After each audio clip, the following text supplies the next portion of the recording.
এর আগেও আমি একটা ভিডিও বানিয়েছিলাম শ্যাল এবং উইলের ব্যবহার নিয়ে, কিন্তু সেটা লং ভিডিও ছিল। আর আজকে আমি শর্ট ভিডিওর মাধ্যমে তোমাদেরকে শ্যাল এবং উইল সম্পর্কে একটু স্পষ্ট ধারণা দিয়ে দেবো। সেটা হচ্ছে, আমি তোমাদেরকে বলেছিলাম যে শুধুমাত্র আই এবং উই এই ফার্স্ট পার্সনের সাথে আমরা শ্যাল ব্যবহার করবো। তাছাড়া কিন্তু যে কটা থার্ড পার্সন আছে, মানে হি, শি, ইউ, দে, এগুলোর ক্ষেত্রে কিন্তু আমরা উইল ব্যবহার করবো। আর এটা হচ্ছে ইংলিশের একদম প্রথাগত একটা নিয়ম যে ফার্স্ট পার্সন অর্থাৎ আমি, আমরার সাথে শ্যাল ব্যবহার করা হবে, এবং থার্ড পার্সন অর্থাৎ তুমি, তোমরা, সে, তারা এইসবের সঙ্গে উইল ব্যবহার করা হবে। কিন্তু এটার কোনো পার্টিকুলার নিয়ম নেই যে কেন এরকম ব্যবহার করা হবে। এবার যদি তুমি জানতে চাও যে আয়ের সাথে উইল আর উই এর সাথে উইল হয় কিনা, তাহলে আমি বলবো যে অবশ্যই হয়। আই আর উই হচ্ছে অলরাউন্ডার, এরা হচ্ছে শ্যালের সঙ্গেও বসতে পারে, উইলের সঙ্গেও বসতে পারে।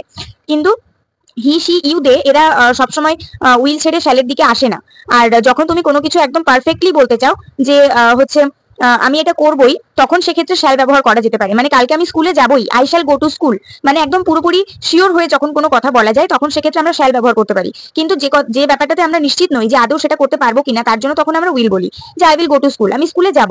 এটা হচ্ছে দাঁড়াচ্ছে। কিন্তু শ্যাল মানে হচ্ছে এরকম মানে বোঝানো হয় যে I shall go to school, আমি অবশ্যই মানে আমি স্কুলে যাবই আর কি, একদম নিশ্চিত ভাবে বোঝানো হয়। তো এটা হচ্ছে শ্যাল আর উইলের মধ্যে পার্থক্য, যেটা তোমাদেরকে অনেক টিচারাই বলতে পারবেন না যে শ্যাল এবং উইলের মধ্যে এই পার্থক্যটা কেন, মানে ঠিক কি পার্থক্য আছে।